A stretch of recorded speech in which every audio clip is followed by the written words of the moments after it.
নমস্কার বন্ধুরা, আমি সোমা। গোপালের হেসেল চ্যানেলে আপনাদের সবাইকে স্বাগত। অনেককেই বলতে শুনি নিরামিষ রান্নার দিনে কি রান্না করব এটা চিন্তা করেই নাকি তাদের ঘুম উড়ে যায়। তাদের উদ্দেশ্যে বলি, একটুও চিন্তা না করে গোপালের হেসেল চ্যানেলটাকে কিন্তু ভরসা করতে পারেন।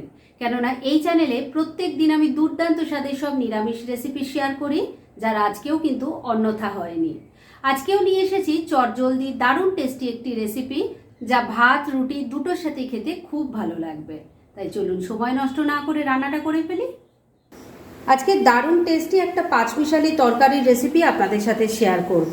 আর তার জন্য এখানে আমি কিছু সবজি কেটে নিয়েছি। কি কি আছে সেটা আগে বলে দিই।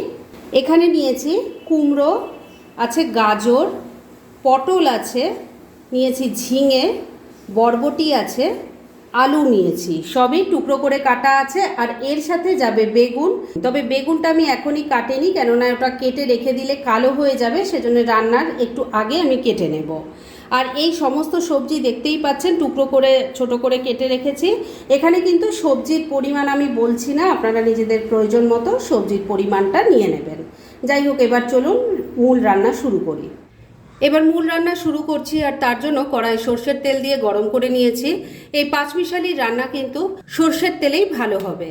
আর এই তেল গরম করে নিয়েছি। এবার এর মধ্যে দিয়ে দিচ্ছি পাঁচফোড়ন। পাঁচফোড়নের পরিমাণটা একটু বেশি দেবেন, তাহলে কিন্তু খেতে ভালো লাগবে। দিয়ে দিচ্ছি একটা তেজপাতা, একটা শুকনো লঙ্কা। ফোড়নটা ভাজা ভাজা করে নিচ্ছি। ফোড়নটা ভাজা ভাজা করে নিয়েছি, এর থেকে এখন খুব সুন্দর গন্ধ বেরোচ্ছে। এবার প্রথমেই এর মধ্যে দিয়ে দেব আলু আর গাজরের টুকরো। যে সবজিগুলো শক্ত সেই সবজিগুলোই কিন্তু আগে দিতে হবে। দিয়ে দিলাম, তেলের সাথে মিশিয়ে নিয়ে হালকা করে ভাজা ভাজা করে নিচ্ছি। মিনিট দুয়েক সময় নিয়ে আলু আর গাজরের টুকরো হালকা ভাজা ভাজা করে নিলাম। এবার দিয়ে দিচ্ছি পটলের টুকরো, এর সাথেই যাচ্ছে কুমড়োর টুকরো। এগুলোকেও সব কিছুর সাথে ভালো করে মিশিয়ে একটু ভাজা ভাজা করে নিচ্ছি। এইভাবে ধাপে ধাপে সবজি দিয়ে একটু ভাজা ভাজা করে রান্না করে নিলে সবজিগুলোও ভালো ভাজা হয়ে যাবে, কম তেলে রান্নাটা হবে, আর খেতেও কিন্তু খুব টেস্টি হবে। পটল আর কুমড়ো দিয়েও সব কিছুর সাথে ভালো করে মিশিয়ে মিনিট খানেক সময় নিয়ে আবারও একটু ভাজা ভাজা করে নিলাম। এবার দিয়ে দিচ্ছি ঝিঙের টুকরো, দিয়ে দিচ্ছি বরবটির টুকরো, দিয়ে দিলাম বেগুনের টুকরো। সব কিছুর সাথে মিশিয়ে নিয়ে এগুলোকেও একটু ভাজা ভাজা করে নিচ্ছি। বন্ধুরা, আপনারা আমার রেসিপি দেখার সাথে সাথে আমার ফেসবুক পেজ গোপালের হেসেল, তাতেও ভিজিট করতে পারেন। ডেসক্রিপশন বক্সে লিংক দেওয়া আছে। সমস্ত সবজি ভালো করে মিশিয়ে নিয়ে মিনিট খানেক সময় নিয়ে আবারও রান্না করে নিয়েছি। তবে এই সব সবজি ভালো করে যাতে একটু ভাজা ভাজা হয়ে যায়, সেজন্য ফ্লেমটাকে লো আর মিডিয়ামের মাঝামাঝি রেখেছি। এই ফ্লেমে ঢাকা দিয়ে এটা রান্না করব। তবে বন্ধুরা, এখনই কিন্তু এর মধ্যে নুন দিয়ে দেবেন না। নুন দিয়ে দিলে এর থেকে জল বেরিয়ে যাবে আর ভাজাটা ভালো হবে না। তাই ফ্লেমটাকে আমি লো আর মিডিয়ামের মাঝামাঝি রেখেছি। এই ফ্লেমেই ঢাকা দিয়ে 2-3 মিনিট রান্না করে নিচ্ছি। মিনিট 3 সময় নিয়ে রান্নাটা করে নিয়েছি। এবার ঢাকা তুললাম। সবজিটা কিন্তু এখন একটু ভাজা ভাজা হয়ে গেছে। এবার এর মধ্যে দিয়ে দিচ্ছি পরিমাণ মতো হলুদের গুঁড়ো, দিয়ে দিচ্ছি একটু লঙ্কার গুঁড়ো, আর এর সাথে দিয়ে দিচ্ছি স্বাদ মতো নুন। ভালো করে সব কিছু মিশিয়ে নিচ্ছি। এই রান্নাটা বন্ধুরা ভাতের সাথে তো খেতেই পারেন, তবে আমার মনে হয় রুটি পরোটা দিয়ে খেতে বেশি ভালো লাগে।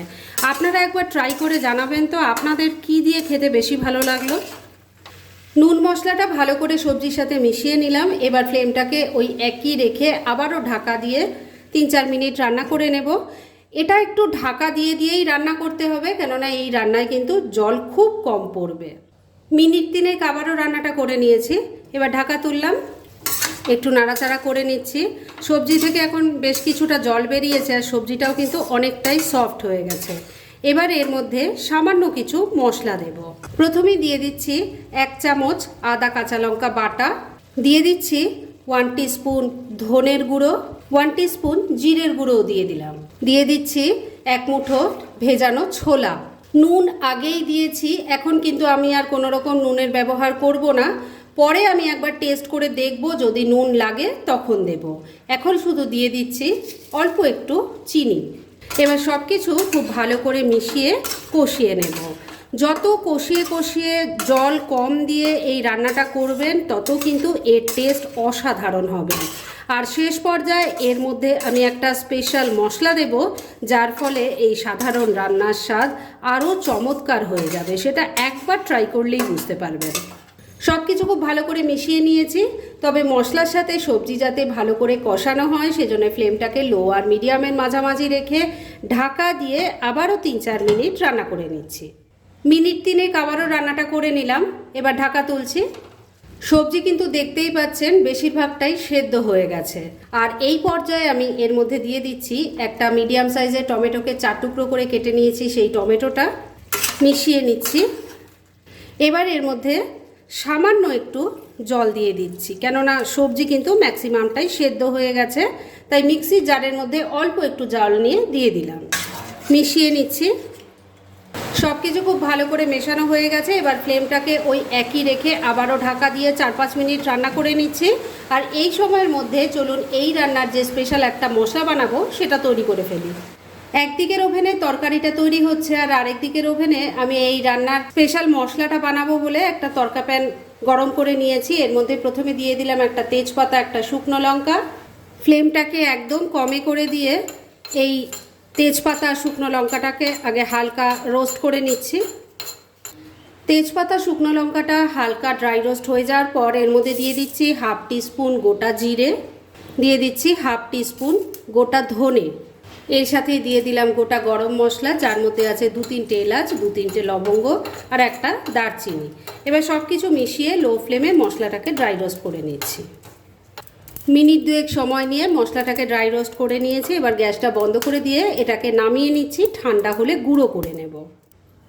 ড্রাই রোস্ট করা মশলাটা নামিয়ে রেখে দিয়েছি, আগেই বললাম ওটা ঠান্ডা হলে গুঁড়ো করে নেব।